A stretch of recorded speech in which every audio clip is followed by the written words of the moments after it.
Welcome to the podcast. For those who are listening, I am Ayana Gabriel Muhi. So for today's podcast, we're going to tackle about teenage pregnancy. This topic was a general topic around the world. So that's why I'm going to talk about it. So first of all, teenage pregnancy is considered as the most important problem of women today.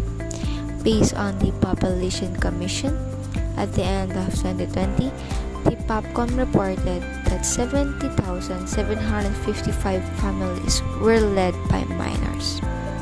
They project that this number will balloon to 133,265 by the end of 2021. Most of these women are faced with a lot of hardships in accepting and taking responsibility for it. But not all of these are cause of not using protections and having a sexual intercourse at a young age, but also because of sexual harassment and rape. Even though most of these criminals are captured, there are also a lot of women who lack communication and are forced to keep it to themselves due to the fact that they are scared of what might be the outcome. So teenage pregnancy causes notable effects on an individual's development as well as their family and community.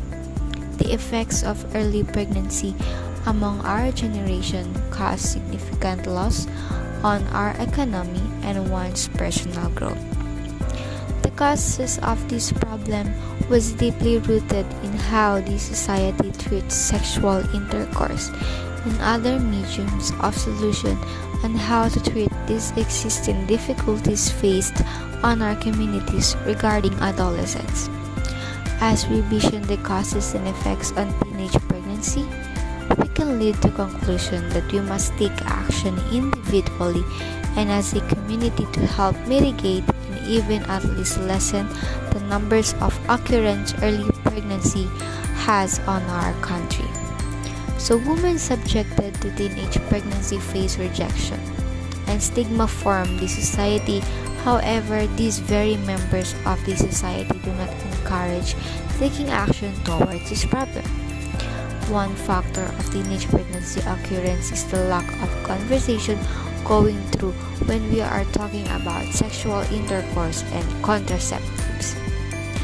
Adults frequently utilize ineffective and inconsistent contraception, possibly due to a lack of awareness about reproduction and negative attitudes toward contraception. Adolescence is when knowledge and attitudes are formed. We want to see if adolescent knowledge and attitudes affect adult contraceptive behavior in the long run. Adult contraceptive behavior is predicted by attitudes about contraception and knowledge of condoms and reproduction acquired throughout youth. So the findings indicate that comprehensive sex education throughout adolescence may increase effective contraceptive behavior throughout life. Contraceptives assist people avoid becoming pregnant and contracting illnesses while sexually active. All teenagers should learn about contraception so that they have the information they need to make safe and healthy choices.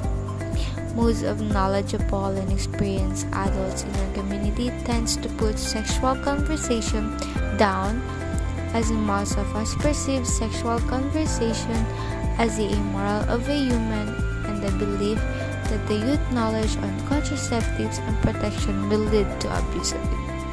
Continuously, the lack of sexual education in our country hinders the knowledge of possible effects, health, and economic risk teenage pregnancy cause on the person involved with it, including their child. See you next week for the next episode, and thank you for listening. And please don't forget to take action when it comes to teenage pregnancy.